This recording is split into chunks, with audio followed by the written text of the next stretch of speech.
quelque chose se passe en Amérique. Quelque chose qui semble bien plus grand que ce que la science peut expliquer. Des profondeurs de la Terre jusqu'aux cieux, c'est comme si Dieu lui-même dévoilait un message à cette nation. Récemment, une étrange série d'événements s'est déroulée dans le parc national de Yellowstone. Les animaux, habituellement calmes et prévisibles dans leur schéma de migration, ont commencé à se comporter d'une manière que personne n'avait jamais vue auparavant, se déplaçant en grand nombre, abandonnant leurs petits, fuyant sans raison apparente. L'activité volcanique augmente. Des lumières étranges ont été aperçues la nuit, et un bourdonnement inquiétant s'est immiscé dans l'obscurité silencieuse. Lorsque nous plaçons ces signes à côté des Écritures, des avertissements de Jésus, du tremblement de la création avant une grande révélation dans l'Apocalypse, la Terre répond avant que les cieux ne s'ouvrent. Ce qui se passe actuellement au cœur de l'Amérique pourrait-il faire partie de ce déroulement? Avant de nous plonger, n'oubliez pas de vous abonner et d'activer la cloche de notification, car ce qui se passe pourrait bien être le début de quelque chose de bien plus grand que ce que nous avions tous imaginé. Les animaux sont paniqués.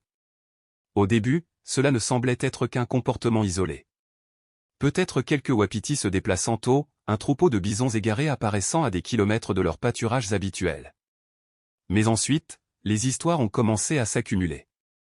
Ce n'était plus seulement une migration, c'était la panique. À travers Yellowstone, quelque chose a commencé à remuer sous la surface. Et les premiers à le remarquer n'étaient ni les scientifiques ni les systèmes satellitaires, mais les animaux. Des troupeaux entiers de wapitis ont été vus fuyant à travers les forêts, se déplaçant avec un désespoir sans explication saisonnière. Les bisons, normalement lents et stables, ont été filmés, dévalant les routes en débandade, traversant les barrières, ignorant les voitures comme si quelque chose les poursuivait du plus profond de la terre elle-même. Les loups, farouchement fidèles à leur tanière, abandonnaient leurs petits, chose inouïe dans la nature. Et pourtant, ils couraient. Des observateurs d'oiseaux ont signalé des volées de corbeaux spiralant violemment au-dessus de la caldeira, formant des motifs anormaux dans le ciel avant de se disperser vers le nord. Au bord du lac Yellowstone, des poissons ont été vus sautant à plusieurs reprises près des rives pour ensuite s'échouer morts en petits amas silencieux.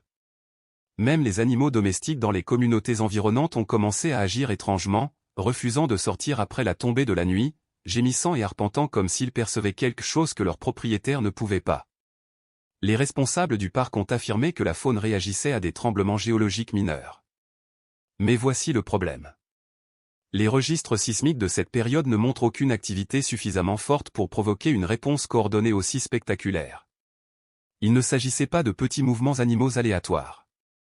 C'était une retraite à l'échelle du système, une réaction de fuite d'une ampleur qui ne peut être expliquée par la météo, la saison ou tout changement environnemental ordinaire.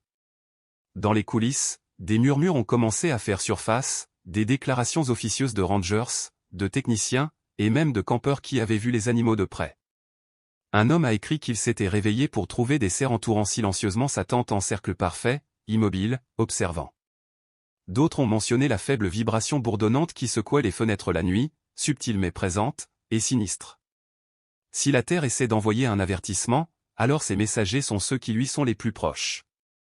Les créatures de Dieu réagissent non pas avec la raison mais avec l'instinct, et nous serions sages d'y prêter attention car dans la Bible, les animaux sentent souvent ce que les gens ne peuvent pas. Dans l'histoire de Noé, ce sont les animaux qui sont entrés dans l'arche sans hésitation. Dans le livre de Job, la création elle-même est décrite comme répondant au commandement de Dieu d'une manière que l'humanité ignore. Et dans l'Apocalypse, lorsque les sceaux sont brisés et que la terre gémit, c'est le monde naturel qui réagit en premier. Donc, quand les animaux commencent à fuir non seulement une tempête, mais quelque chose de plus profond, quelque chose d'invisible, ce n'est pas seulement une curiosité. Ce pourrait être un signe.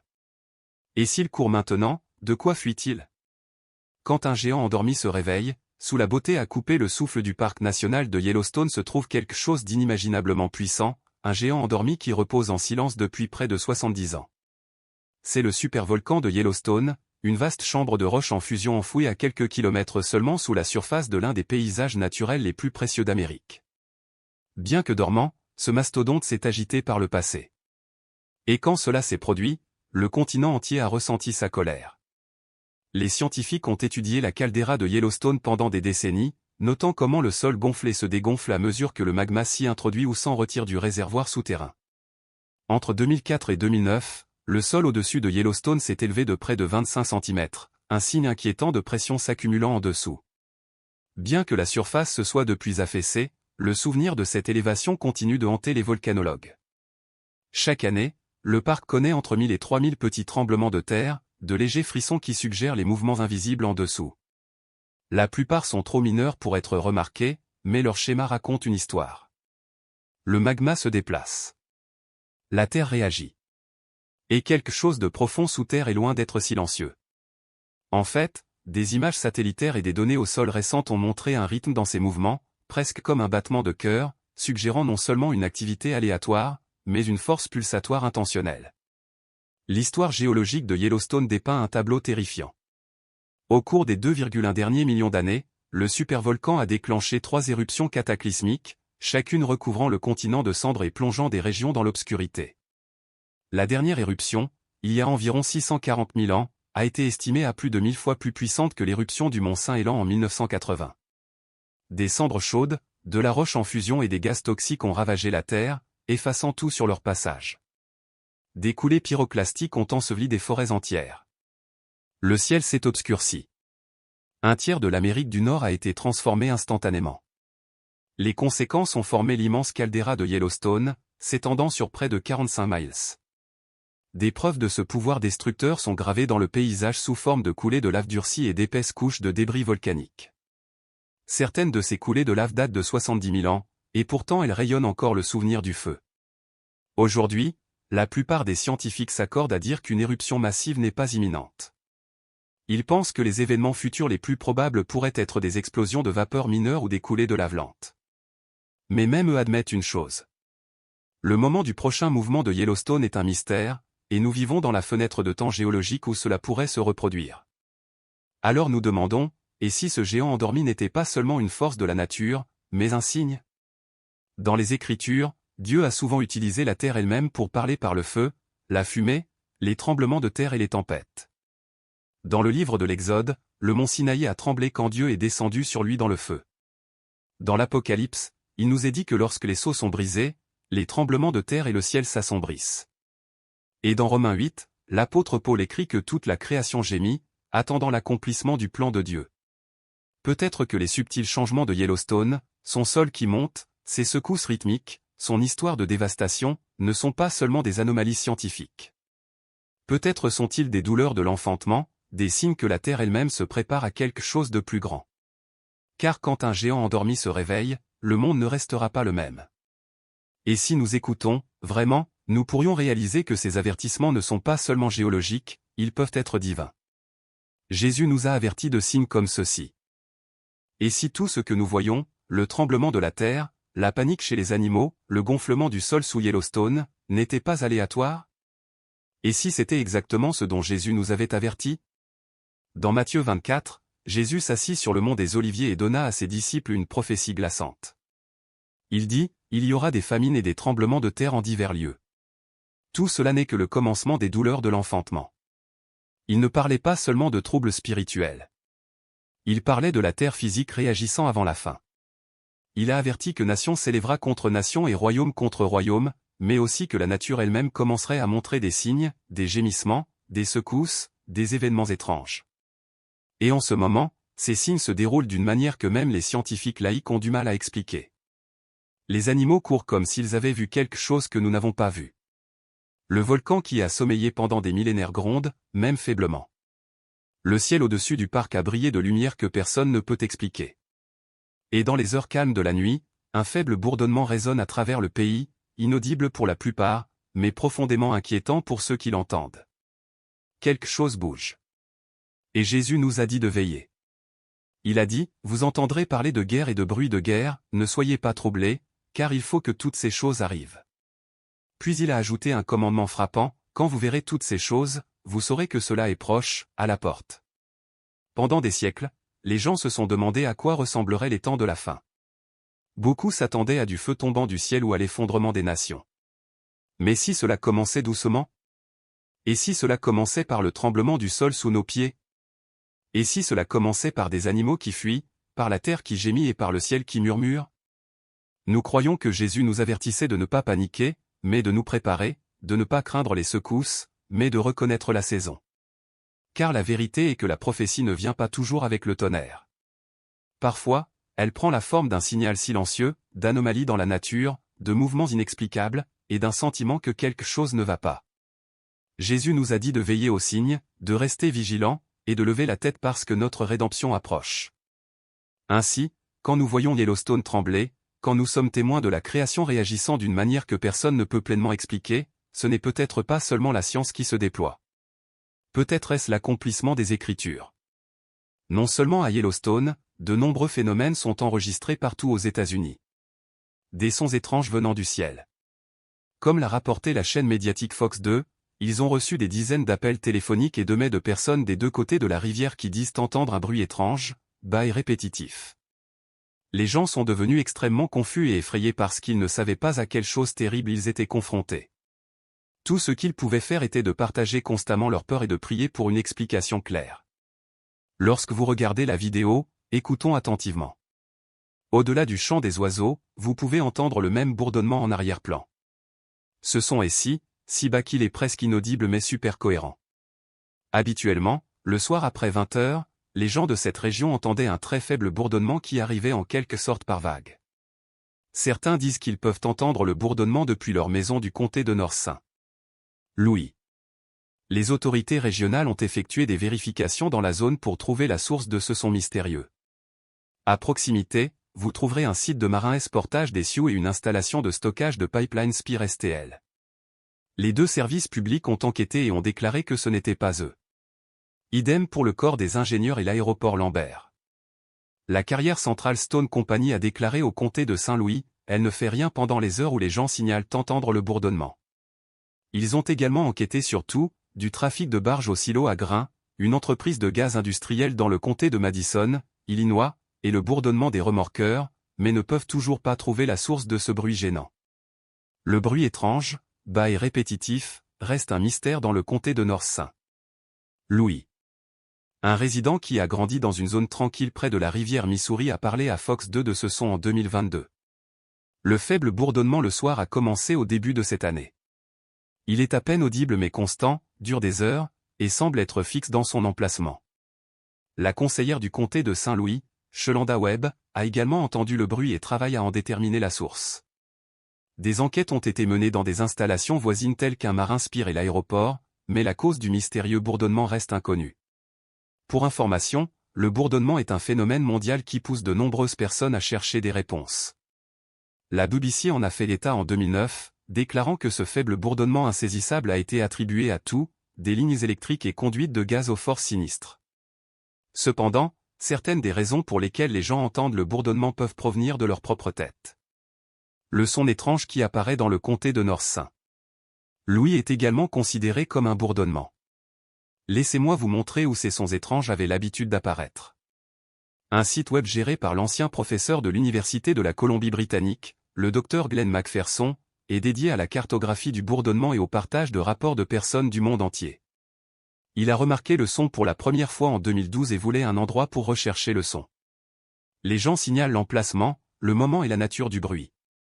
Ils partagent également des informations sur eux-mêmes telles que l'âge, les médicaments qu'ils prennent, s'ils souffrent de pertes auditives, et plus encore. En raison de son apparition, de sa disparition et de son origine mystérieuse, l'existence de ce son est toujours un point d'interrogation. Les gens ont découvert de nouvelles pistes et ont refermé la porte à d'autres théories. Macpherson affirme qu'il existe 4 théories sur la source du bourdonnement. Une théorie suggère que des fréquences radio à très basse fréquence activent le système auditif humain, tandis qu'une autre propose que l'accumulation de sons à basse fréquence provenant de l'activité humaine en est responsable. Une troisième théorie suggère que le bourdonnement est causé par des processus géologiques. Enfin, il y a une théorie selon laquelle le bourdonnement est un processus corporel interne similaire aux émissions auto-acoustiques et aux acouphènes. Il estime que cette dernière théorie est la plus probable. Quelqu'un dit que les Missouriens ont soudainement développé une super ouïe et sont maintenant sensibles à certains sons. Cette théorie des experts n'explique pas non plus les forts grondements que nous avons entendus auparavant dans la région de Hannibal, Missouri ou Quincy, Illinois. Certains pensent que ces sons sont des machines travaillant sur de profonds tunnels souterrains dans la roche tendre du Missouri. Peut-être qu'un jour nous obtiendrons un rapport officiel du corps des ingénieurs de l'armée américaine, qui ont été les derniers à enquêter à ce sujet. Un expert affirme qu'il estime qu'environ un tiers des cas proviennent d'une source environnementale comme un réfrigérateur, un ventilateur industriel ou une usine voisine. Le bourdonnement de Bristol a fait la une des journaux dans les années 1970. Un journal a demandé aux lecteurs de la ville « Avez-vous entendu le bourdonnement ?» Près de 800 personnes ont répondu par l'affirmative. Les gens se plaignaient de troubles du sommeil, de maux de tête, de maladies et de saignements de nez. De nombreux experts pensaient que c'était du bruit provenant de la circulation et des usines. Des scientifiques français ont affirmé que c'était des ondes continues provoquant la vibration du fond de l'océan, mais ce n'est peut-être pas la source, et cela persiste à ce jour. De même que le jugement du 7e sceau a révélé les jugements des 7 trompettes, le jugement de la 7e trompette révèle les 7 jugements des coupes, de manière similaire. Jetons un coup d'œil aux coulisses, au sens spirituel, entre Dieu, Satan et d'autres personnages et facteurs clés à travers l'histoire, menant au moment climatique à la fin de la tribulation. Les résultats de la 7e trompette, les 7 jugements des coupes eux-mêmes, seront révélés. Pourquoi l'apôtre Jean met-il si longtemps à passer de la description des jugements des trompettes intermédiaires à la description des jugements finaux des coupes? La réponse n'est pas nécessairement qu'il y aura une longue pause entre ces deux séries de jugements. Au lieu de cela, nous devons nous concentrer sur la gravité et le sérieux de ce qui est sur le point de se produire. Il y a un sens très réel dans lequel ce moment, je veux dire la fin de la tribulation, est le grand moment vers lequel toute l'histoire et les plans rédempteurs de Dieu ont marché. Pour cette raison, ce moment mérite un rythme plus lent et une vue magnifiée sous plusieurs angles. Il mérite d'être lu d'une dimension céleste, terrestre, historique et spirituelle, en utilisant des méthodes littérales et allégoriques pour un plus grand effet. Avant d'examiner cette prochaine interruption, examinons d'abord l'annonce du jugement de la 7e trompette. Des voix fortes dans le ciel ont annoncé des nouvelles encourageantes. Puis le 7e ange sonna de la trompette, reprenant la description de Jean des jugements des 7 trompettes de l'Apocalypse 9.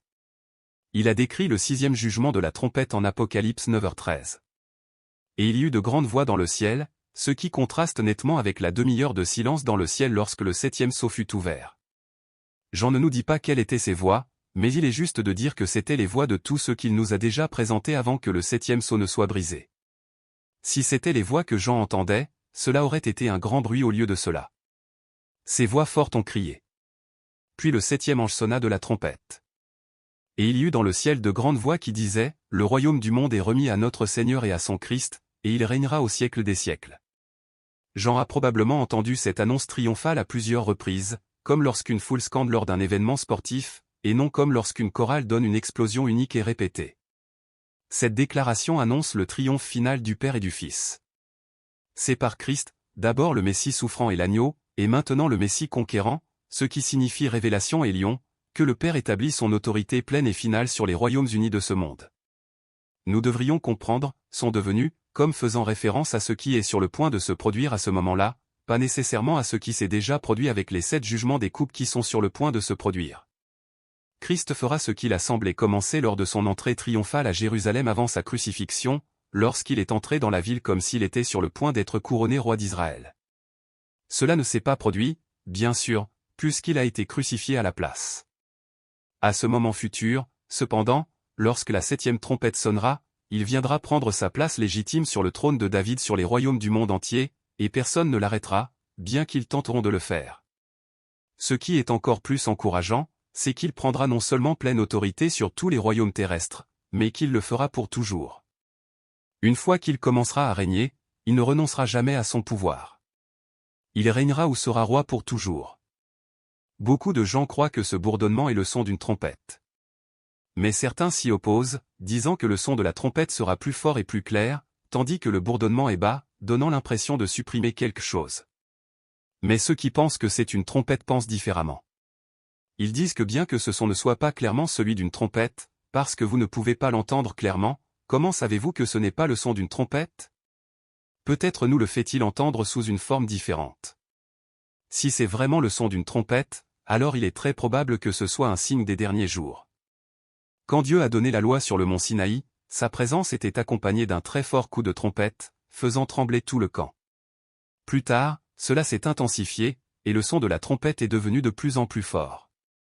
L'enlèvement de l'Église aura lieu au moment où la trompette sonnera, les morts ressusciteront incorruptibles, et nous serons changés. Jésus a dit qu'à sa seconde venue, il enverra ses anges avec un grand cri de trompette et ils rassembleront ses élus des 4 vents. Jésus a également parlé d'événements effrayants et de grands signes venant du ciel. Et pendant la tribulation, il y a 7 anges qui avaient les 7 trompettes. Chaque fois qu'un de ces anges souffle dans une trompette, un nouveau jugement s'abat sur la terre. Ceux qui cherchent un signe avant-coureur de la fin des temps appellent souvent les trompettes célestes les trompettes de l'Apocalypse. Cependant, nous savons que ces sons, quels qu'ils soient, ne sont pas la dernière trompette mentionnée dans 1 Corinthiens 15h52 parce que l'enlèvement n'a pas encore eu lieu. Nous savons aussi que les sons ne peuvent pas être les 7 trompettes de l'Apocalypse car la tribulation n'est pas encore sur nous. Les explications les plus probables pour les trompettes célestes, bibliquement, seraient qu'elles sont soit naturelles, soit d'origine humaine. Que ces sons non identifiés soient l'œuvre de farceurs, l'effet de changement dans le champ magnétique de notre planète, ou la preuve d'un sinistre complot mondial, le fait est que nous ne savons tout simplement pas. Personne ne sait avec certitude quel rôle, le cas échéant, les trompettes célestes auront dans les temps de la fin. Nous savons ceci. Les jours précédant l'enlèvement seront caractérisés par une méchanceté croissante et un enseignement faux généralisé. Après l'enlèvement, la tromperie et la méchanceté s'aggraveront encore. Le seul moyen d'échapper à cette confusion est de naître de nouveau et de vivre dans l'espérance de la venue imminente de Jésus-Christ pour l'Église. La foi vient de ce qu'on entend, et ce qu'on entend vient de la parole de Christ. Bien. Si la foi vient de ce qu'on entend, alors à quoi cela ressemble-t-il? Il y a de fortes chances que ce soit le son étrange que vous entendez. C'est simplement le son de quelqu'un qui prononce un mot. C'est la parole de Dieu qui est prononcée dans votre cœur. Notez qu'il s'agit d'une parole prononcée et non d'une parole lue. Le mot grec pour parole dans ce verset est gréma et peut être traduit librement par une parole prononcée ou un message proclamé. C'est une parole personnelle d'une personne à une autre. Jésus a dit que le Saint-Esprit prendrait ces paroles et nous les dirait, et que le Saint-Esprit nous montrerait les choses à venir. Paul a dit que le Saint-Esprit nous montrerait les choses qui nous sont librement données. Quand le Consolateur sera venu, l'Esprit de vérité, il vous conduira dans toute la vérité, car il ne parlera pas de lui-même, mais il dira tout ce qu'il aura entendu, et il vous annoncera les choses à venir. Or, nous n'avons pas reçu l'Esprit du monde, mais l'Esprit qui vient de Dieu, afin que nous connaissions les choses que Dieu nous a données par sa grâce. Dieu le Saint-Esprit est celui qui nous parle la parole de foi. Elle vient de lui directement à nous. Il rend réel à notre cœur les Écritures dont nous nous sommes nourris. Il insuffle la vie aux Écritures que nous avons mises dans notre cœur. Quand nous plantons la semence de sa parole dans notre cœur et que nous la protégeons et la cultivons, elle produira une récolte d'abondance. L'audition de la foi est le son de la parole de Dieu qui prend vie dans notre cœur. La foi prend vie quand la parole lue sur la page devient la parole entendue dans notre cœur. Prononcez les promesses de la parole de Dieu de votre bouche. Confessez-les jusqu'à ce que vous les croyiez, et croyez-les jusqu'à ce que vous les receviez. Vous les croyez quand elles prennent vie pour vous. Elles prennent vie pour vous quand vous les entendez dans votre cœur. Nous ne pouvons pas les reconnaître ou les entendre avec notre tête. Notre esprit, l'homme caché du cœur, est l'endroit où nous l'entendons. Notre esprit est l'endroit où nous entendons tout ce que Dieu nous dit. Notre esprit peut entendre sa voix et la reconnaître. Il connaît la voix du Saint-Esprit. Et le Saint-Esprit prononce les paroles de Jésus. Jésus est l'auteur et le but de notre foi. Cette audition de la foi est le sceau souverain d'approbation de Dieu sur les choses que nous espérons, sa présence accordée à notre recherche, et son témoignage placé sur notre requête. C'est le témoignage du ciel sur nos désirs, des espérances qui leur donnent une réalité spirituelle, une substance légale et une visibilité éventuelle. La foi est une sanction reçue du cœur par le souverain des cieux, donnée au moment où sa volonté pour une promesse spécifique a été accomplie. Cherchez-le et écoutez-le et recevez sa volonté pour vous. Nos actions révéleront la direction de nos pensées. Ne vous laissez pas mouler par la pensée, les systèmes de valeurs et la conduite actuelle de ce monde. Au lieu de cela, soyez transformés. Restez solide dans ce que vous croyez afin d'avoir la confiance nécessaire pour enseigner la vérité aux autres. Dieu est révélé en Christ et nous sommes rachetés à Dieu en Christ par son sang. Christ est glorifié en haut et nous sommes bénis en lui. La foi est centrée sur le Fils de Dieu et l'Esprit permet aux enfants de Dieu de demeurer en lui dans la foi, l'affection et l'intelligence afin que notre joie soit pleine tandis que la véritable édification dans l'amour est promue selon la parole de Dieu. Comme pour tout phénomène inexpliqué, les conspirations et les théories abondent quant à la source de l'étrange son venant du ciel. Certains disent qu'il vient en fait de la terre et non du ciel. Certains disent que le bourdonnement est un signe du retour de Jésus. D'autres disent qu'il est lié aux guerres climatiques, aux chantrailles, ou qu'il est un signe que la terre est troublée. Quoi qu'il en soit, ce sont tous des signes de votre éveil. C'est le cri de la nature ou un rappel de Dieu. Il essaie de vous dire quelque chose. Et il veut que vous écoutiez vraiment. Dieu entoure l'Amérique. À propos des sons mystérieux venus du ciel. Dans Exode 19h16, les Israélites se sont rassemblés au mont Sinaï. Ce qu'ils ont vécu n'était ni calme ni subtil. Le matin du troisième jour, il y eut des tonnerres et des éclairs, avec une épaisse nuée sur la montagne et un très fort son de trompette. Tout le monde dans le camp trembla. Le son de la trompette ne provenait pas d'instruments humains. Il était surnaturel. Il devenait de plus en plus fort jusqu'à ce que Dieu lui-même parle. Beaucoup croient que c'était un signe de sa sainte présence descendant sur le peuple. Maintenant en Amérique, des témoins à travers plusieurs villes signalent de forts sons ressemblant à des trompettes sans aucune source, pas de concert, pas d'exercice militaire, juste des explosions qui secouent le ciel, déclenchant des alarmes de voitures et faisant trembler les fenêtres. Est-il possible que ce qui s'est passé au Sinaï résonne à nouveau? Pendant l'Exode, Dieu a utilisé des formations nuageuses pour guider son peuple. Le jour, l'Éternel allait devant eux dans une colonne de nuée pour les guider sur leur chemin. Ce nuage n'était pas aléatoire. Il avait une forme. Il avait un but. Il se déplaçait avec une intention divine. Maintenant, dans le ciel au-dessus du Texas, de l'Arizona et de la Floride, les gens observent des nuages cylindriques s'étendant sur des kilomètres, roulant comme des parchemins ou des tunnels à travers les cieux. Beaucoup les décrivent comme ayant une étrange immobilité, un sens du but, presque comme s'ils étaient dirigés. Est-il possible que ces formations modernes ne soient pas destinées à la navigation, mais à des avertissements, un signe que Dieu est de nouveau en mouvement, appelant les gens à revenir à lui? C'est comme si Dieu entourait l'Amérique de toutes parts, envoyant des signes du ciel, de la terre et du royaume spirituel. Dans Job 33, 14, il est dit, Dieu parle cependant, tantôt d'une manière, tantôt d'une autre, et l'on n'y prend pas garde. Dieu crie rarement, mais il parle toujours par la création, par des signes d'avertissement, par la tension croissante que nous ressentons au plus profond de nos âmes. Il parle maintenant. Et le message devient plus fort. Réveillez-vous. Faites attention. Revenez à moi. Et si ces événements n'étaient pas seulement des signes, mais des avertissements finaux? Et si tous les sons semblables à des trompettes, les symboles lumineux, les nuages en forme d'anges et les tremblements inexpliqués n'étaient pas simplement aléatoires, mais la dernière tentative de Dieu pour atteindre une nation qui s'est détournée? Dans Amos 4, 6-11, Dieu énumère les manières dont il a essayé d'attirer l'attention d'Israël. Par la famine, la sécheresse, les fléaux, la catastrophe, et à chaque fois il dit, « Pourtant, vous n'êtes pas revenus à moi, déclare l'Éternel. » Et puis il termine par ces mots glaçants, « Prépare-toi à rencontrer ton Dieu, ô Israël. » L'Amérique pourrait-elle être dans la même situation? Une nation qui a été avertie encore et qui continue pourtant de dériver. Le prophète Ézéchiel a reçu l'ordre d'avertir le peuple afin que leur sang ne soit pas sur ses mains. De la même manière, ces signes peuvent être la manière de Dieu de donner une dernière chance, une alerte divine avant que la porte ne se ferme. Jésus lui-même a dit dans Matthieu 24, 37-39 que les derniers jours seraient comme les jours de Noé.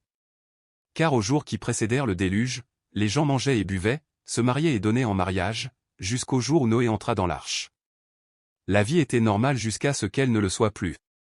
Aussi vite que la crainte de l'Éternel grandit en nous avec une compréhension de la façon dont nous devons maintenir une vision élevée et sainte de lui, jamais plus il n'inondera la terre de cette manière.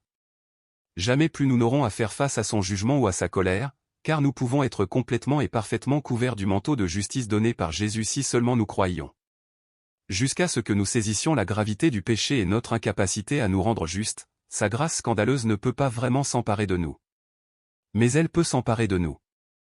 Ce dont il nous sauve et vers quoi il nous a sauvés devrait nous faire crier de joie et de gratitude dans nos cœurs chaque jour, même si ce n'est pas bruyamment de nos bouches. Sa grâce, sa miséricorde et son amour sont vraiment plus grands que nous ne pouvons l'imaginer. Quand nous nous sommes rendus et avons cessé d'essayer d'avoir une justice propre à nous, nos péchés sont infiniment éloignés de nous. De l'est à l'ouest, c'est accompli. À partir du moment où nous nous rendons à son amour et pour l'avenir, c'est une marche quotidienne avec lui. Plus jamais seul. Une marche vers la maison qu'il nous prépare. Et en chemin, nous apprenons à lui faire davantage confiance et à dépendre de lui de plus en plus. Plus nous dépendons de lui, plus nous sommes remplis de son esprit. Et plus nous sommes remplis de son esprit, plus nous lui ressemblons et croyons ce qu'il dit de nous. Et nous devenons ce que nous croyons de nous-mêmes. Il dit que nous sommes ses enfants, ses agneaux, ses ambassadeurs. Nous sommes pardonnés, aimés, purifiés, sans faute, justes.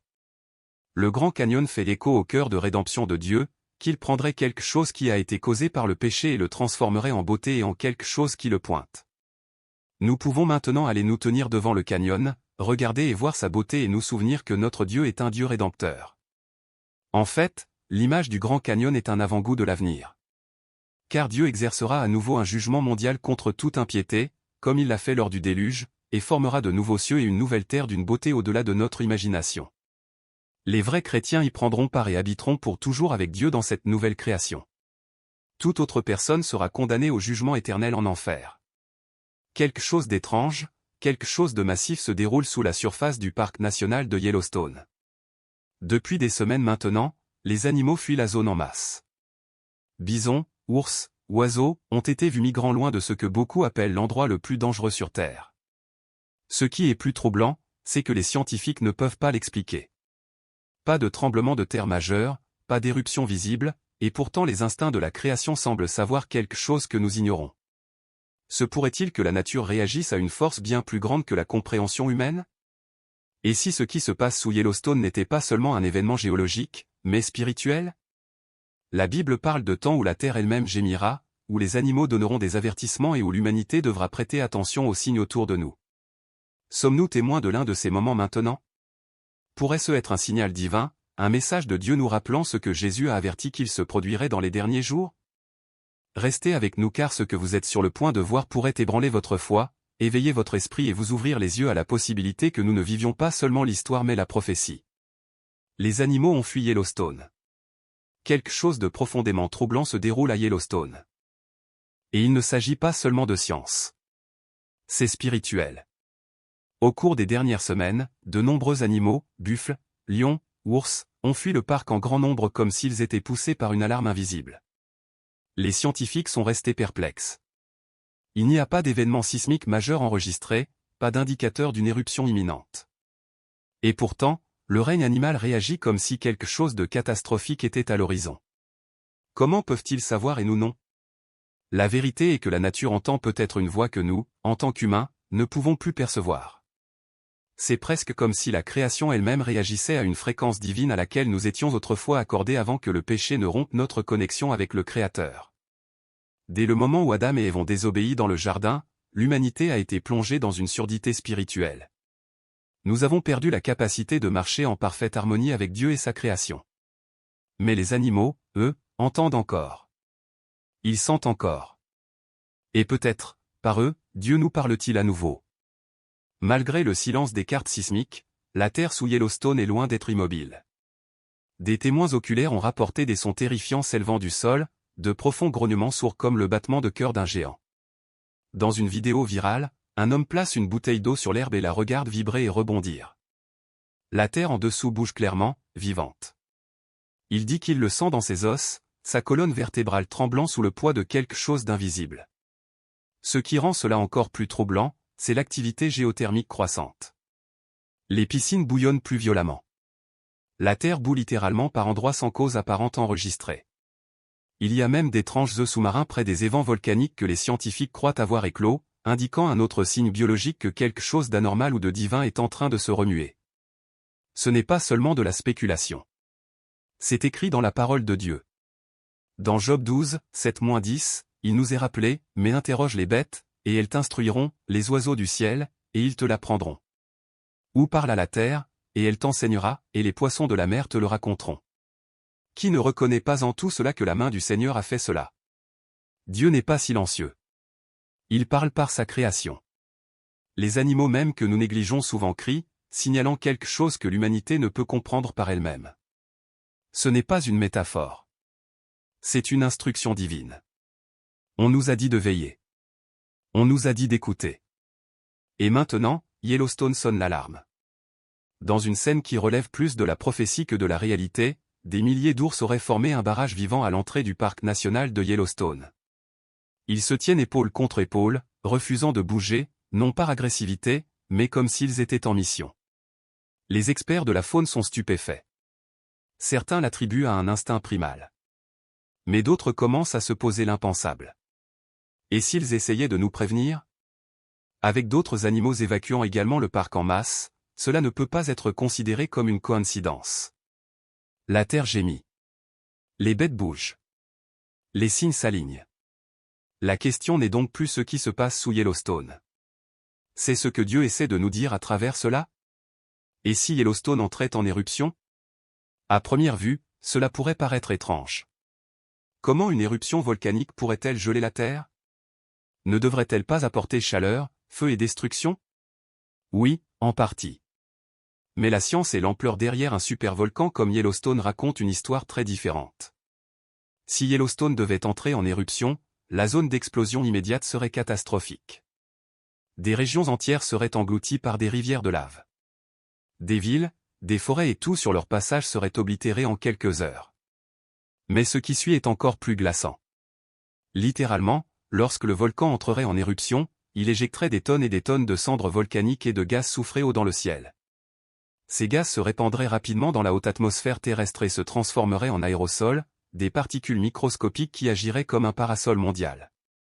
Elles réfléchiraient la lumière du Soleil vers l'espace, assombrissant la surface de la Terre. Le résultat, les températures mondiales chuteraient. La lumière du Soleil aurait du mal à atteindre le sol. Les récoltes échoueraient. Les écosystèmes s'effondreraient. Les experts prédisent une baisse de température allant jusqu'à 10 degrés Celsius, qui durerait une décennie entière. 10 ans d'hiver mondial, 10 ans de pénuries alimentaires, de migrations massives et de troubles mondiaux. Les effets ne se limiteraient pas aux États-Unis. Ils se répercuteraient sur tous les continents. Personne et aucun endroit ne serait épargné. Et pourtant, rien de tout cela n'est aléatoire. Selon les Écritures, les signes sur la terre, les tremblements de terre, les fléaux, les famines et les comportements inhabituels dans la nature sont tous des avertissements. Non pas de la terre elle-même, mais du Créateur. Un système d'alerte divin conçu non pas pour nous terrifier, mais pour nous éveiller. Jésus lui-même a averti de ces signes dans les derniers jours. Il nous a dit de rester vigilants, de veiller et de discerner les temps. Le livre de Job nous dit de regarder les animaux et ils bougent. Le sol gémit. Des scientifiques ont même confirmé une activité sismique sous Yellowstone ces derniers jours. Ce n'est peut-être pas encore catastrophique, mais la Terre s'agite et les signes d'avertissement sont là. Mais il ne s'agit pas de peur. Il s'agit de foi. Oui, la menace est réelle. Oui, les conséquences pourraient être dévastatrices. Mais derrière le chaos, il y a une main divine à l'œuvre. Dieu n'est pas surpris. Il n'est pas dépassé. En fait, il nous a dit à l'avance que des choses comme celle-ci se produiraient non pas pour nous effrayer, mais pour nous attirer plus près de lui. Car même si Yellowstone entre en éruption, même si les cieux s'obscurcissent et que la terre tremble, nous ne sommes pas seuls. Préparez-vous à sa venue. Dans Amos 4, 6-11, Dieu énumère les manières dont il a essayé d'attirer l'attention d'Israël. Par la famine, la sécheresse, les fléaux, la catastrophe, et à chaque fois il dit, « Pourtant, vous n'êtes pas revenus à moi, déclare l'Éternel. » Et puis il termine par ces mots glaçants, « Prépare-toi à rencontrer ton Dieu, ô Israël. » L'Amérique pourrait-elle être dans la même situation? Une nation qui a été avertie encore et qui continue pourtant de dériver.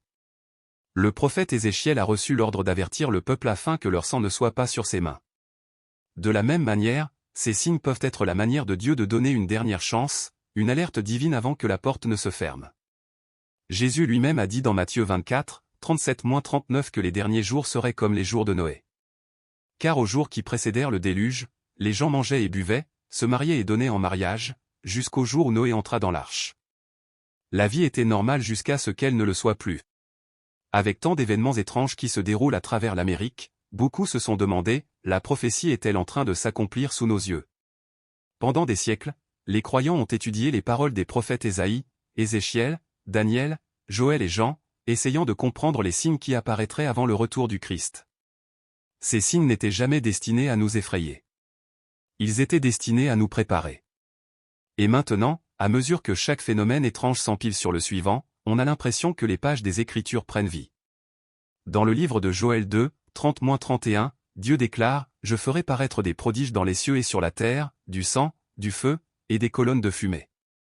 Le soleil se changera en ténèbres, et la lune en sang, avant l'arrivée du jour de l'Éternel, de ce jour grand et redoutable. » Nous voyons maintenant des lunes de sang, des éclipses étranges et des événements célestes mystérieux se produire avec une fréquence croissante. Pourraient-ce être les prodiges même dans les cieux dont Joël a parlé?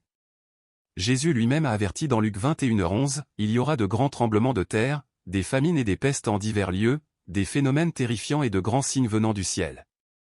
Cela ne ressemble-t-il pas exactement à ce qui se passe maintenant? Des tremblements de terre inhabituels dans des régions inattendues au son de trompettes et aux symboles lumineux que personne ne peut expliquer. Ce n'est plus seulement une théorie. Les signes sont réels et ils se multiplient. Mais la prophétie ne concerne pas seulement ce qui se passe dans le ciel ou sous la terre. Elle concerne l'état spirituel de l'humanité. Dans 2 Timothée 3, 1-5, l'apôtre Paul a décrit les derniers jours comme une période de collapse moral. Les hommes seront égoïstes, amis de l'argent, vantards, orgueilleux, blasphémateurs, désobéissants à leurs parents, ingrats, impies, sans affection naturelle, implacables, calomniateurs, intempérants, cruels, ennemis des gens de bien, traîtres, emportés, enflés d'orgueil, aimant le plaisir plus que Dieu, ayant l'apparence de la piété mais reniant ce qui en fait la force. Regardez autour de vous. N'est-ce pas là l'esprit même de notre époque? Une génération distraite par elle-même, déconnectée de la vérité et s'éloignant toujours plus des fondements de la foi. C'est l'accomplissement non pas d'une prophétie isolée, mais d'une convergence de nombreuses prophéties pointant vers une seule vérité. Nous entrons dans une saison prophétique sans pareille. Et tandis que beaucoup rejettent ces signes comme de simples coïncidences, les Écritures nous avertissent qu'une cécité spirituelle couvrira la terre dans les derniers jours. Dans Matthieu 24, 37-39, Jésus a dit, « Ce qui arriva du temps de Noé arrivera de même à l'avènement du Fils de l'homme. Car dans les jours qui précédèrent le déluge, les gens mangeaient et buvaient. Et ils ne savaient rien de ce qui allait arriver jusqu'à ce que le déluge vienne et les emporte tous. » L'avertissement est clair. Ne manquez pas les signes. Ne soyez pas comme ceux qui continuaient leur vie, ignorant les secousses sous leurs pieds jusqu'à ce qu'il soit trop tard. Nous savons tout cela. Nous devons donc nous préparer pour ce jour. Évidemment, quand le Seigneur envoie un messager pour préparer le chemin devant lui, ce messager ne peut être autre qu'un prophète. Quand il est venu au méridien du temps, le Seigneur a envoyé Jean-Baptiste. Et Jésus a témoigné qu'il n'y avait pas de plus grand prophète en Israël que Jean-Baptiste. Nous vivons le jour de la préparation. Et le Seigneur a envoyé son messager pour préparer le chemin. Et il lui a donné les clés pour organiser son Église et son royaume et pour établir la sainte prêtrise et le pouvoir de l'apostolat tel qu'il existait dans l'Église au premier jour. Puis il y a les paroles de Paul. Il a dit que le Seigneur a révélé le mystère de sa volonté, afin que, dans la dispensation de la plénitude des temps, et nous vivons dans cette dispensation, il puisse rassembler en un seul toutes choses en Christ, tant ce qui est dans les cieux que ce qui est sur la terre. N'est-ce pas là quelque chose à méditer lorsque vous entendez que le Seigneur révélera le mystère de sa volonté et que le mystère de sa volonté a été révélé à ces prophètes modernes de nos jours, et que nous avons des vérités qu'aucune autre Église dans ce monde ne connaît? Nous sommes la seule Église au monde à avoir un programme pour unir tout ce qui est dans le royaume des cieux avec le royaume de Dieu ici sur cette terre, en vue des scènes finales où tous les royaumes de ce monde et du monde à venir seront sous la supervision de notre grand roi, le Sauveur du monde. Eh bien, ce ne sont là que quelques-unes des petites choses qui doivent être faites. Or, il y a beaucoup d'autres prophéties annonçant sa seconde venue. Et ainsi, alors que nous nous tenons au bord de l'éternité, observant la prophétie se dérouler sous nos yeux, ne nous lassons pas et ne devenons pas complaisants. Le temps de la foi passive est révolu. C'est maintenant le temps de préparer nos cœurs, nos foyers et nos mains pour la venue du Seigneur. Il ne tarde pas. Il est patient, ne voulant pas qu'aucun périsse, mais que tous parviennent à la repentance. Nous ne sommes pas des spectateurs dans ce calendrier divin. Nous sommes des participants, appelés, choisis et investis de la vérité pour un tel temps que celui-ci. Les signes dans les cieux, les troubles dans les nations, la montée de la tromperie et les cris de justice, tout cela fait écho à une seule vérité.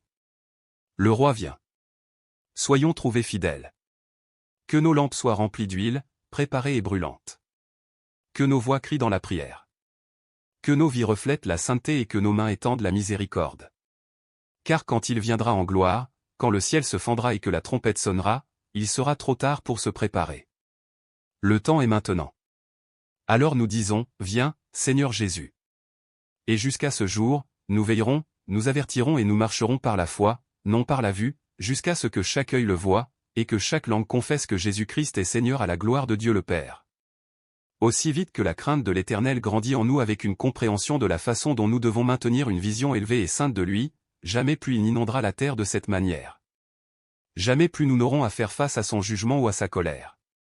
Car nous pouvons être complètement et parfaitement couverts du manteau de justice donné par Jésus si seulement nous croyons jusqu'à ce que nous saisissions la gravité du péché et notre incapacité à nous rendre justes. Sa grâce scandaleuse ne peut pas vraiment s'emparer de nous. Mais elle peut s'emparer de nous. Ce dont il nous sauve et vers quoi il nous a sauvés devrait nous faire crier de joie et de gratitude dans nos cœurs chaque jour, même si ce n'est pas bruyamment de nos bouches. Sa grâce, sa miséricorde et son amour sont vraiment plus grands que nous ne pouvons l'imaginer. Quand nous nous sommes rendus et avons cessé d'essayer d'avoir une justice propre à nous, nos péchés sont infiniment éloignés de nous. De l'est à l'ouest, c'est accompli. À partir du moment où nous nous rendons à son amour et pour l'avenir, c'est une marche quotidienne avec lui. Plus jamais seul. Une marche vers la maison qu'il nous prépare. Et en chemin, nous apprenons à lui faire davantage confiance et à dépendre de lui de plus en plus. Plus nous dépendons de lui, plus nous sommes remplis de son esprit. Et plus nous sommes remplis de son esprit, plus nous lui ressemblons et croyons ce qu'il dit de nous. Et nous devenons ce que nous croyons de nous-mêmes. Il dit que nous sommes ses enfants, ses agneaux, ses ambassadeurs. Nous sommes pardonnés, aimés, purifiés, sans faute, justes. Le Grand Canyon fait l'écho au cœur de rédemption de Dieu, qu'il prendrait quelque chose qui a été causé par le péché et le transformerait en beauté et en quelque chose qui le pointe. Nous pouvons maintenant aller nous tenir devant le canyon, regarder et voir sa beauté et nous souvenir que notre Dieu est un Dieu rédempteur. En fait, l'image du Grand Canyon est un avant-goût de l'avenir. Car Dieu exercera à nouveau un jugement mondial contre toute impiété, comme il l'a fait lors du déluge, et formera de nouveaux cieux et une nouvelle terre d'une beauté au-delà de notre imagination. Les vrais chrétiens y prendront part et habiteront pour toujours avec Dieu dans cette nouvelle création. Toute autre personne sera condamnée au jugement éternel en enfer. Quelque chose d'étrange se passe.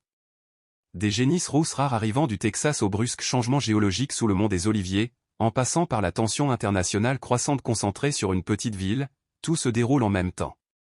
Les chefs religieux se préparent à la construction du troisième temple. Les scientifiques observent des schémas sismiques qui correspondent à d'anciennes prophéties et les conflits politiques s'intensifient autour de Jérusalem comme jamais auparavant. Mis ensemble, ces événements pointent vers quelque chose de beaucoup plus grand, quelque chose que beaucoup croient être un signe de Dieu. Pourrait-il être les premiers signes de ce que la Bible appelle les derniers jours? Est-ce la manière de Dieu de préparer le monde au retour de son Fils? L'apparition de 5 génisses rousses. En mars 2022, 5 génisses rousses parfaites sont arrivées en Israël depuis le Texas. Ces animaux n'étaient pas n'importe quel bétail. Ils avaient été méticuleusement élevés pour répondre aux exigences anciennes et incroyablement strictes trouvées dans Nombre 19. Selon la loi juive, les cendres d'une génisse rousse pure, une qui n'a pas une seule tache ou défaut, jamais attelée, et entièrement rousse, même jusqu'au poil, sont essentielles pour les rituels de purification du troisième temple. Pendant 2000 ans, aucune génisse rousse de ce genre n'avait été trouvée. Des générations de rabbins ont inspecté d'innombrables veaux, ne les disqualifiant que pour le moindre défaut, même seulement 2 poils non roux. Il semblait que cette exigence ne pourrait plus jamais être remplie. Jusqu'à présent, un fermier chrétien du Texas, croyant aider à l'accomplissement de la prophétie biblique, a élevé ces génisses et les a envoyés en Israël. Après des inspections minutieuses, les rabbins ont confirmé leur pureté. Aujourd'hui, elles sont gardées sous surveillance près de Haïfa, attendant le bon moment pour être sacrifiées selon l'ancienne tradition. Les génisses rousses à la fin des temps. Tout au long de près de 900 ans d'exil, le peuple juif a aspiré à retourner en Israël, à construire le troisième temple à Jérusalem et à restaurer le service du temple. 3 fois par jour, les Juifs observants prient que le Saint-Temple soit reconstruit rapidement et de nos jours. Bien que le peuple juif ait toujours vécu en Terre Sainte, après l'Holocauste, les Juifs ont commencé à retourner massivement en Israël. En 1948, la nation juive est prophétiquement née de nouveau, ce qui est mentionné dans Ésaïe 66, 7 et 8 comme l'État d'Israël. Et depuis, les Juifs affluent vers la terre des 4 coins du monde. Depuis 1967, il y a eu un mouvement en Israël pour reconstruire le Saint-Temple. Cependant, le principal obstacle est que le mont du Temple est actuellement occupé par le dôme du rocher. Tout comme le rassemblement du peuple juif et l'accomplissement de la prophétie biblique, la construction du troisième Temple saint l'est aussi. Il élèvera une bannière pour les nations et rassemblera les exilés d'Israël. Il assemblera les dispersés de Juda des 4 coins de la terre. Aujourd'hui, de nombreuses préparations pour le troisième Temple ont déjà été achevées, y compris les ustensiles sacrés et les vêtements sacerdotaux apportés par les Lévites dans les services du Temple. De plus, plus de 500 jeunes hommes juifs descendants de la tribu de Lévi ont été formés comme prêtres du temple pour remplir leur devoir de culte et de sacrifice dans le temple. Mais le service du temple ne peut commencer sans la génisse rousse. Qu'est-ce qu'une vache a à voir avec la reconstruction du Saint-Temple? Comment un simple animal pourrait-il jouer un rôle vital dans le succès ou l'échec d'un événement aussi monumental?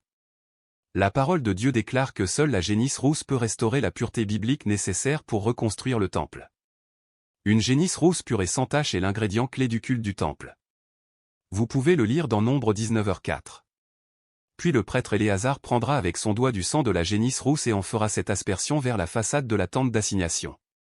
Découvrons la signification des cendres de la génisse rousse et de la pureté rituelle. Retournons à Nombre 19h9. Un homme pur recueillera les cendres de la génisse et les déposera dans un lieu pur en dehors du camp. Elles seront conservées par la communauté d'Israël pour servir dans l'eau de purification. C'est pour la purification du péché.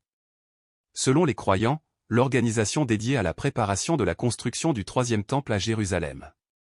Ces eaux de purification sont nécessaires pour purifier rituellement la zone du mont du temple, les vases sacrés et toute la prêtrise lévitique qui sont tous préparés pour le service aujourd'hui. Les eaux de sanctification étaient également aspergées sur tous ceux qui étaient impurs. Et beaucoup étaient d'abord purifiés par ce processus avant d'entrer dans les parvis du temple. Vous devez maintenir les Israélites séparés des choses qui les rendent impurs. Ainsi, ils ne mourront pas dans leur impureté pour avoir souillé ma demeure qui est parmi eux. De nombreuses conditions peuvent causer une impureté rituelle ou une souillure. Mais l'une des plus graves survient par l'exposition à la mort. La souillure par contact avec la mort est appelée *tumamas*. Cet état d'impureté durait 7 jours et empêchait une personne de participer à la communauté ou au culte du temple. Bien que diverses méthodes puissent être employées pour purifier une personne d'autres formes de souillure, telles que l'immersion rituelle dans l'eau, mikva, les cendres de la génisse rousse sont le seul remède à la souillure résultant du contact avec un cadavre. Bien que certains juifs et chrétiens pensent que la génisse rousse est quelque chose du passé, à ne plus jamais revoir. Ézéchiel, qui prophétise sur le troisième temple reconstruit, mentionne également ces eaux de purification en conjonction avec le rassemblement d'Israël, liant la génisse rousse au temps de la fin et à l'ère messianique à venir. Car je vous prendrai du milieu des nations, je vous rassemblerai de tous les pays, et je vous ramènerai dans votre propre pays. Je répandrai sur vous une eau pure, et vous serez purifiés, je vous purifierai de toutes vos impuretés et de toutes vos idoles. Je vous donnerai un cœur nouveau, et je mettrai en vous un esprit nouveau, j'ôterai de votre chair le cœur de pierre, et je vous donnerai un cœur de chair. Quelqu'un ici se pose-t-il des questions sur le mystère de la génisse rousse?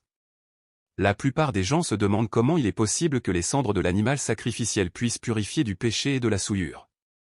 De plus, dans un paradoxe apparent, ces mêmes cendres qui purifiaient rendaient également impure jusqu'au soir toute personne impliquée dans les préparatifs de la génisse rousse, de la personne qui recueillait les cendres à la personne qui aspergeait l'eau. Certains sages juifs croient que l'ordonnance de la génisse rousse est liée au péché du veau d'or.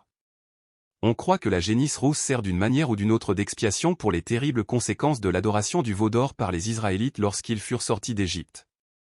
La génisse rousse est nécessaire pour reconstruire le troisième temple. Mais cette génisse n'est pas une génisse normale. Elle doit remplir les conditions suivantes, la génisse rousse doit être absolument parfaite dans sa rousseur. Même 2 poils d'une autre couleur la disqualifieront. Même ses sabots doivent être roux. Elle devait avoir 3 ou 4 ans. Bien que des animaux plus âgés puissent être utilisés, les plus jeunes ne le pouvaient pas. Elle doit être exempte de toutes sortes de défauts ou de tâches internes ou externes. Elle ne doit pas avoir été utilisée pour quelque type de travail physique que ce soit et ne jamais avoir été placée sous un joug, pas même une seule fois. Seul un animal qui remplit toutes ces exigences peut être utilisé pour fournir les cendres du processus de purification en accomplissement du commandement. L'animal n'était pas techniquement un sacrifice puisqu'il n'était pas abattu et brûlé dans le temple. Au contraire, il était abattu sur le mont des Oliviers, en dehors du camp. Et chaque fois que toutes les exigences sont satisfaites, c'est à ce moment-là que le temple est reconstruit. Leur holocauste et leurs sacrifices seront acceptés sur mon autel, car ma maison sera appelée une maison de prière pour tous les peuples. Malgré la volonté de nombreux juifs de reconstruire le temple et de réinstituer le service du temple, y compris l'abattage de la génisse rousse, le peuple juif s'est retrouvé sans temple à Jérusalem pour effectuer les sacrifices d'animaux qui faisaient l'expiation des péchés. Pour cette raison, l'expiation par le sang n'est plus un point central du judaïsme. L'accent a été mis sur la charité, les bonnes actions et la prière pendant environ 1942 ans. C'est une longue période. C'est pourquoi le concept d'expiation par le sang est loin du peuple juif. C'est l'une des raisons pour lesquelles il est difficile pour les Juifs de lier la prophétie messianique d'Ésaïe 53 et le concept de l'expiation par le sang pour le pardon des péchés à la mort du Messie Yeshua sur le poteau d'exécution. Cependant, il a plu à l'Éternel de le briser par la souffrance, après avoir livré sa vie en sacrifice pour le péché, il a répandu sa vie jusqu'à la mort, et il a été mis au nombre des malfaiteurs, car il a porté le péché de beaucoup, et il a intercédé pour les transgresseurs. La génisse rousse elle-même pointe prophétiquement vers Yeshua, c'est-à-dire Jésus le Messie, et sa mort sur le poteau d'exécution. Lui qui était parfait, sans tache et sans péché a pris sur lui les péchés du monde afin que nous puissions devenir la justice de Dieu, ce qui est mentionné dans 2 Corinthiens 5h21. De même que la génisse rousse était abattue en dehors du camp, de même Yeshua fut abattu en dehors de la ville de Jérusalem. Vous pouvez le lire dans Hébreux 13h12. Le livre des Hébreux confirme que c'est par le sang de Yeshua, le Messie, que nous pouvons être purifiés de tous nos péchés.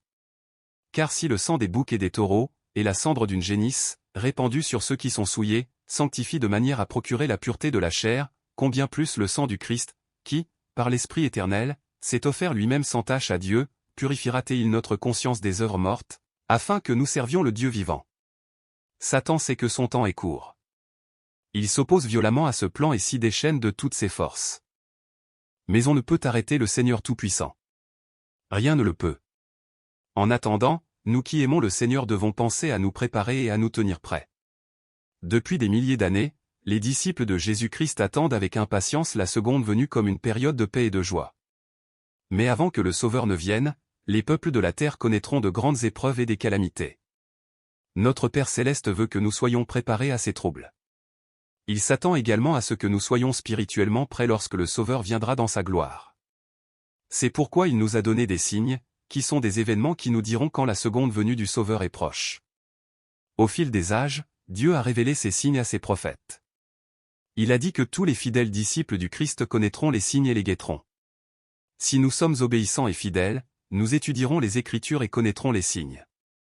Certains des signes annonçant la seconde venue de Jésus-Christ ont déjà été ou sont en train d'être accomplis. D'autres seront accomplis à l'avenir. À quoi cela ressemble-t-il ? Nous devons nous débarrasser de l'impureté dans nos vies et nous consacrer de nouveau à lui. Lorsque nous lisons le passage sur la génisse rousse en contexte, nous voyons qu'il est immédiatement suivi de la mort de Myriam, puis de l'eau du rocher et du péché de Moïse de frapper ce rocher au lieu de lui parler. Aucun homme ne fera revenir Jésus-Christ. Seul le Père lui dira quand il est temps. Personne ne sait sauf notre Père. Tout ce que vous voyez maintenant n'est qu'un signe. Cela peut ou non arriver. Les gens peuvent interpréter les Écritures et en voir les signes se manifester. Ils peuvent vous dire qu'ils pensent que c'est bientôt et que Dieu les bénisse s'ils utilisent cela pour alimenter un enthousiasme à amener les gens à Christ ou à dire à la partie de l'Église qui est hypocrite de se ressaisir et de se repentir. C'est une cloche d'alarme prophétique, une qui signale que nous sommes plus proches que jamais de quelque chose qui semblait impossible, la reconstruction du troisième temple à Jérusalem. Et c'est là que les choses deviennent encore plus étonnantes. La reconstruction du temple. Pendant des siècles, les érudits et théologiens bibliques ont cru que la reconstruction du temple serait le déclencheur final des événements de la fin des temps décrits dans des livres comme Daniel, Zacharie et l'Apocalypse. Le mont du temple, le site même où le temple doit être construit, est actuellement occupé par le dôme du rocher, l'un des sanctuaires les plus sacrés de l'islam.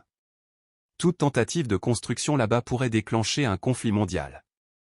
Mais maintenant, certains archéologues suggèrent que le Saint des Saints original n'était peut-être pas exactement sous le dôme, mais légèrement au nord, ce qui soulève la possibilité de construire le temple sans enlever les structures existantes. La Bible mentionne que certains événements de la fin des temps auront lieu dans un temple à Jérusalem. 2 Thessaloniciens 2h4, parlant de l'Antéchrist, nous dit, il s'opposera et s'élèvera au-dessus de tout ce qu'on appelle Dieu ou de ce qu'on adore. De sorte qu'il s'assiera dans le temple de Dieu, se faisant passer pour Dieu. Avant que les temps de la fin ne puissent arriver, un temple doit être présent pour que ces événements se produisent. Le dôme du rocher islamique se trouve sur le site où le temple juif est censé être. Les musulmans croient que c'est le lieu d'où Mahomet est monté au ciel, ce qui en fait le troisième des sanctuaires musulmans les plus sacrés. Pour les juifs, prendre possession de ce lieu et y construire un temple serait impensable dans le climat politique actuel. Mais pendant la tribulation, la construction du temple aura lieu, protégé par l'Antéchrist. Quand nous verrons le temple être construit, nous pourrons être sûrs que les temps de la fin sont bien là. L'Antéchrist régnera. l'Église aura déjà été enlevée. Et la première moitié de la tribulation sera passée. Mais il y aura encore du temps pour que les gens viennent à Christ pour le salut.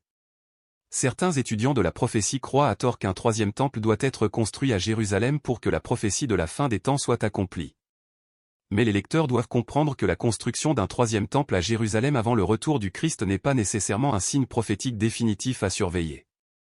Ce qui est essentiel est la réinstitution des sacrifices à Jérusalem, ce qui ne nécessite qu'un autel, pas un temple achevé.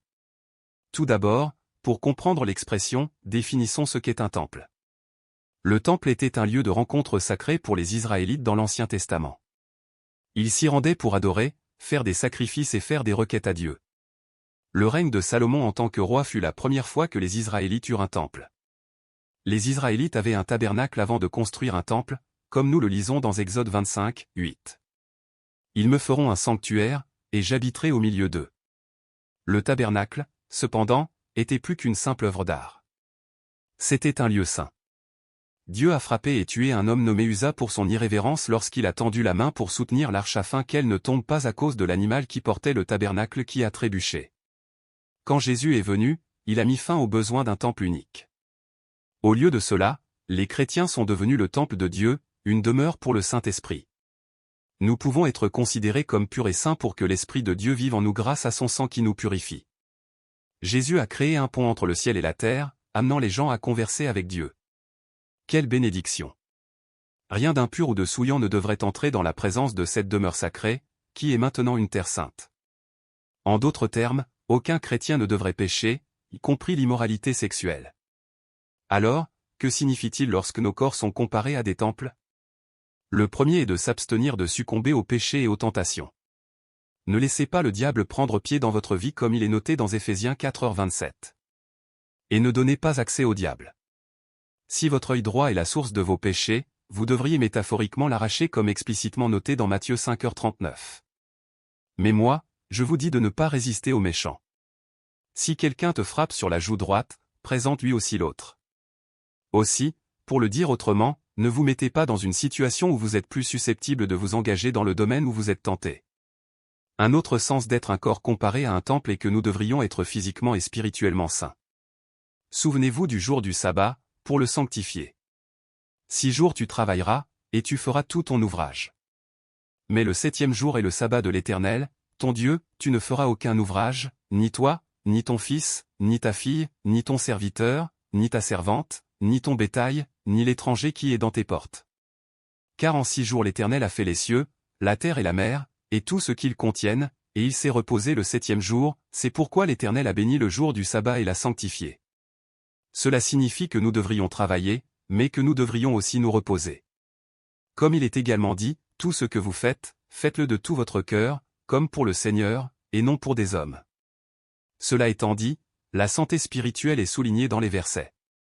Nous devrions toujours consacrer notre jour de sabbat à l'adoration de Dieu et ne penser à rien d'autre qui nous dérange pendant ce jour. Et nous devrions toujours prier afin de pouvoir lui communiquer nos préoccupations et nos louanges. Jérusalem émergeant comme le centre du monde. Jérusalem aujourd'hui est plus qu'une simple ville. Elle est devenue l'un des lieux les plus sensibles politiquement et les plus chargés spirituellement sur Terre. Bien que petite, elle domine constamment les gros titres internationaux, les débats aux Nations Unies et les agendas diplomatiques mondiaux. La Bible l'avait prédit.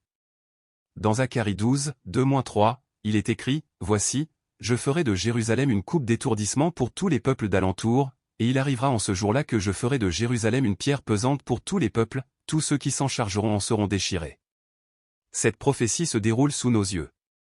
Au cours des dernières décennies, les nations ont maintes fois tenté de résoudre ce qu'elles appellent le « problème de Jérusalem ». Des plans de paix, des négociations et des propositions internationales ont tous visé à diviser ou à internationaliser la ville. Pourtant, tous ont échoué. Chaque effort pour soulever cette lourde pierre n'a fait qu'engendrer davantage de divisions, d'instabilité et même de violence.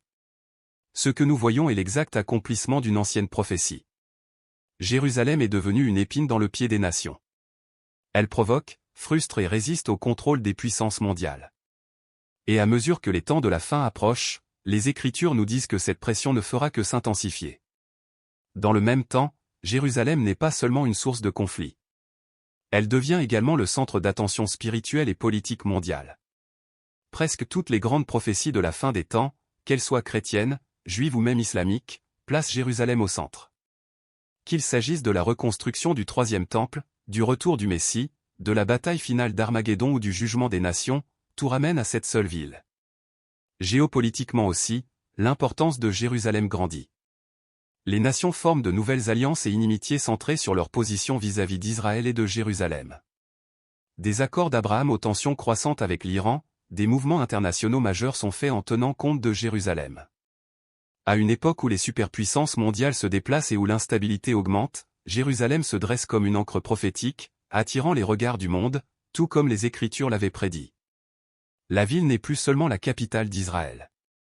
Elle devient rapidement la capitale de la prophétie et peut-être bientôt la capitale du royaume de Dieu à venir. Cependant, après tout, Israël est le choisi de Dieu. Israël joue un rôle prépondérant dans les prédictions bibliques de la fin des temps. Plusieurs facteurs révèlent qu'Israël perdurera jusqu'au temps de la fin et jouera un rôle primordial dans le plan de Dieu pour les derniers jours. Premièrement, la tribulation de ces temps décrite dans l'Apocalypse inclut un temps où Israël existe déjà en tant que nation et construit un futur temple. Pendant près de 1000 ans, Israël n'a pas existé en tant que nation. Pourtant, en 1948, la nation moderne d'Israël est née en un seul jour. Cet événement marque un précurseur significatif des plans de Dieu pour l'avenir. Deuxièmement, un temple juif existera à Jérusalem au milieu de la période de tribulation de 7 ans. Ce temple n'existe pas aujourd'hui. Pourtant, l'Institut du Temple à Jérusalem a des plans qui pourraient permettre la construction rapide de cette installation, une fois l'accès au site, actuellement sous contrôle musulman, obtenu. Troisièmement, il y aura 144 000 juifs qui serviront d'évangélistes pendant les derniers jours selon l'Apocalypse 7. De plus, 2 témoins prêcheront à Jérusalem pendant la première moitié de la tribulation, mourront, puis ressusciteront dans le ciel, ce qui est mentionné dans l'Apocalypse 11. Cette action sera suivie d'un tremblement de terre massif à Jérusalem, et les gens fuiront la ville vers les montagnes pour être protégés par Dieu. Quatrièmement, Ézéchiel 38 prédit une guerre des nations qui s'aligneront et attaqueront Israël dans les derniers jours. Dieu lui-même accordera une victoire surnaturelle à Israël. Bien que beaucoup débattent du moment où cet événement aura lieu, il semble se produire quelque temps après l'enlèvement et avant le milieu de la tribulation. Enfin, le peuple de Dieu fera la guerre aux nations à la fin de la tribulation à Armageddon. Dieu gagnera et Jésus est prédit revenir et régner pendant 1000 ans depuis son trône à Jérusalem. Après ce temps, une rébellion finale aura lieu, suivie de nouveaux cieux, d'une nouvelle terre et d'une nouvelle ville céleste appelée la Nouvelle Jérusalem. Ce qui se passe en Israël aujourd'hui signifie-t-il que les temps de la fin approchent? D'une certaine manière, la réponse est oui. L'émergence de l'État moderne d'Israël est une partie importante de la prophétie biblique. Les préparatifs pour un nouveau temple juif reflètent ce que les Écritures prévoient. L'alliance croissante des nations au Moyen-Orient qui s'oppose à Israël pointe également vers les prédictions de la Bible. Cependant, il faut faire attention à ne pas interpréter chaque titre individuel comme un accomplissement de la prophétie. Jésus pourrait revenir lors de l'enlèvement à tout moment, indépendamment de ce qui se passe en Israël aujourd'hui. Jésus a dit à ses disciples, « Prenez garde que personne ne vous séduise. Car plusieurs viendront en mon nom, disant, c'est moi qui suis le Christ. Et ils séduiront beaucoup de gens. Vous entendrez parler de guerre et de bruit de guerre, gardez-vous d'être troublés, car il faut que ces choses arrivent. Mais ce ne sera pas encore la fin. Une nation s'élèvera contre une nation, et un royaume contre un royaume, et il y aura des famines et des tremblements de terre en divers lieux. Tout cela n'est que le commencement des douleurs de l'enfantement. Nous n'avons pas besoin d'avoir peur. Mais le fait que de nombreux événements prédits semblent si proches de leur accomplissement indique l'importance de suivre fidèlement Jésus. Or, Dieu a choisi Israël dans un but, afin de bénir toutes les familles de la terre. Mais Dieu n'utilise pas et ne jette pas les gens. Il a fait une alliance avec Israël et il la tiendra. Mais c'est pour le bénéfice du monde entier et principalement pour la gloire de son nom. Le choix d'Israël par Dieu peut provoquer chez les gens une fureur viscérale et profonde. C'est une fureur déclenchée par la souveraineté de Dieu, qui s'oppose aux idées humaines de sagesse et de justice, comme si Dieu n'était pas la source même de ces choses.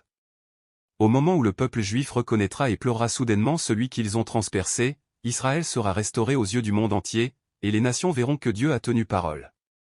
La restauration d'Israël aura lieu lorsque le royaume de Dieu sera établi depuis Jérusalem. Que le règne du royaume de Dieu vienne.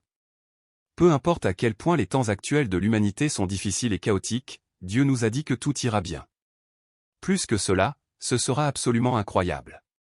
Jésus a comparé les événements de la fin des temps aux douleurs de l'enfantement. Mais les gens oublient souvent que les douleurs d'accouchement aboutissent à une naissance.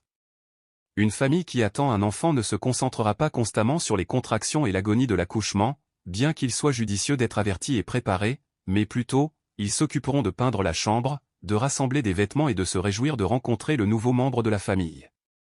Ils se préparent à quelque chose de merveilleux, quelque chose à espérer et à célébrer. Avec tout ce que l'on dit sur la fin des temps, la plupart des gens oublient de réellement regarder la fin.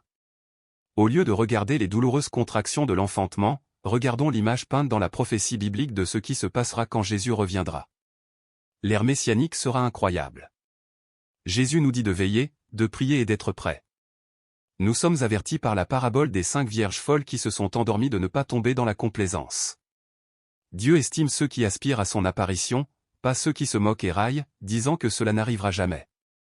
Alors que nous voyons la prophétie biblique s'accomplir et les circonstances s'aligner pour correspondre à la parole de Dieu, puisse-t-il nous trouver regardant avec impatience vers le haut, prêts et attendants. Nous disons en plaisantant que le peuple juif est comme tout le monde dans le monde, seulement plus encore. Cela dit, je crois que le peuple juif est unique parmi tous les peuples du monde. Ce n'est pas qu'ils sont meilleurs que les autres, plus intelligents ou plus nombreux, mais ils sont les élus de Dieu. Dieu a choisi Israël et il ne les abandonnera jamais.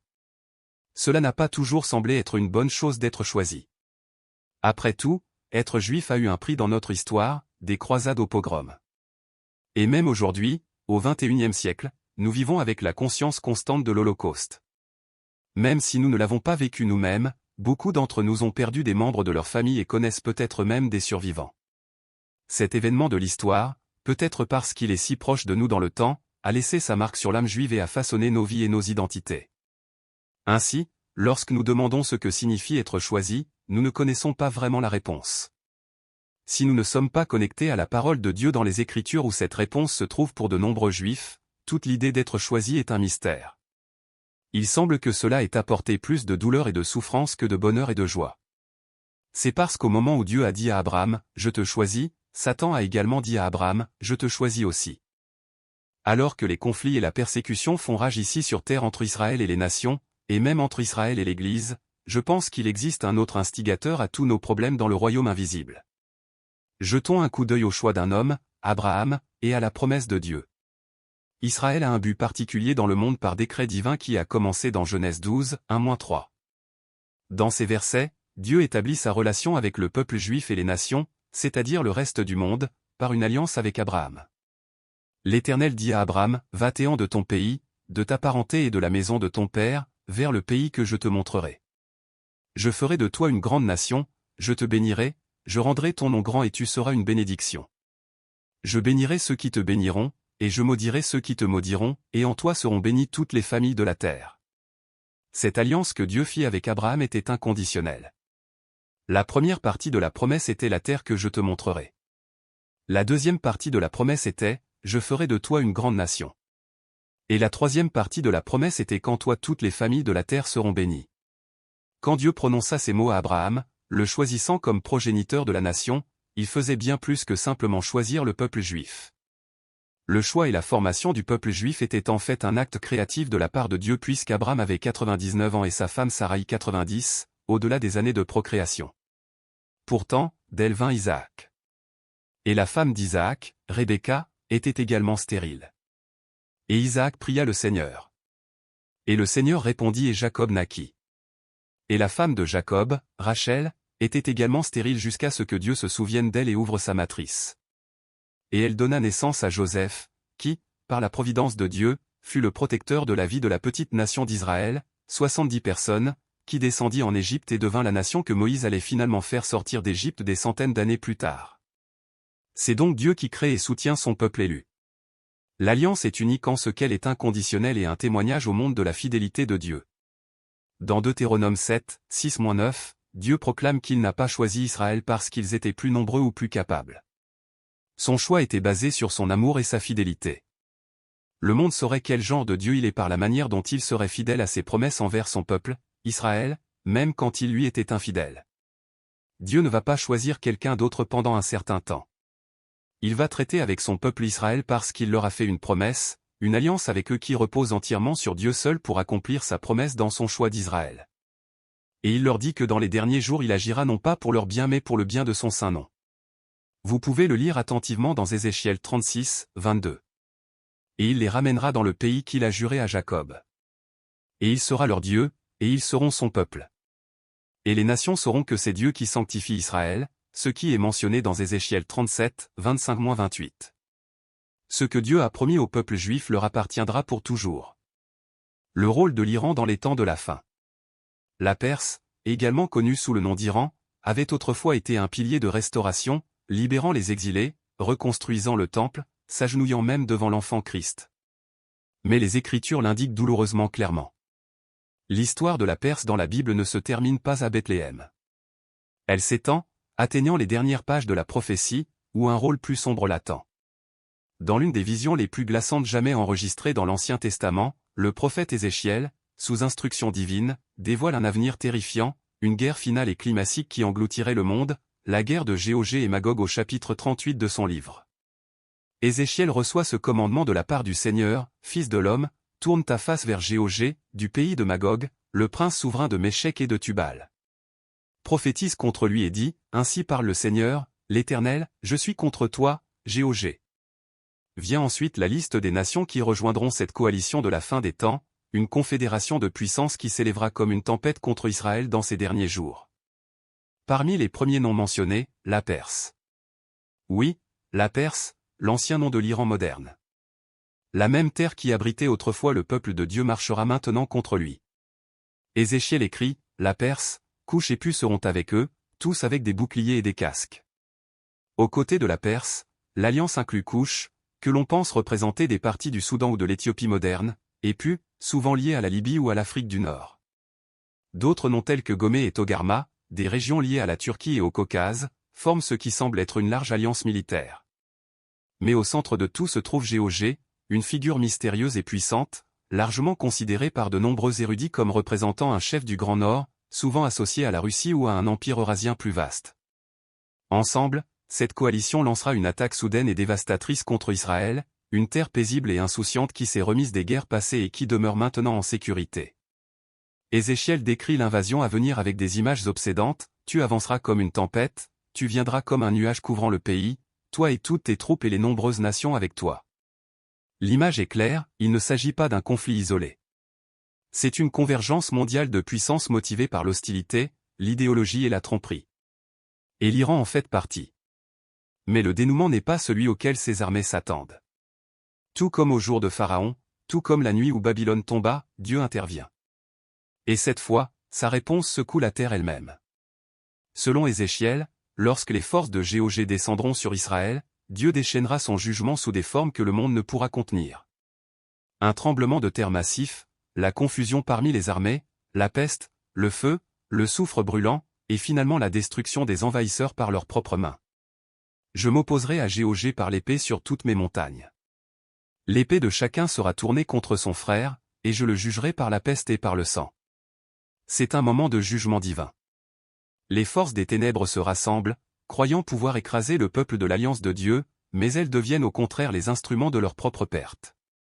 Et dans les ruines de leur défaite, Dieu déclare, « Je montrerai ma grandeur et ma sainteté, et je me ferai connaître aux yeux de nombreuses nations. Alors elles sauront que je suis l'Éternel. » C'est la deuxième tournure de la Perse. Non plus la sauveuse, mais la rebelle. La nation autrefois choisie pour libérer Israël se retrouve maintenant opposée à Israël, alignée avec des puissances qui cherchent à la détruire. Mais cela signifie-t-il que le destin de l'Iran est scellé? La Bible ne laisse-t-elle aucune place à la rédemption? Pas tout à fait.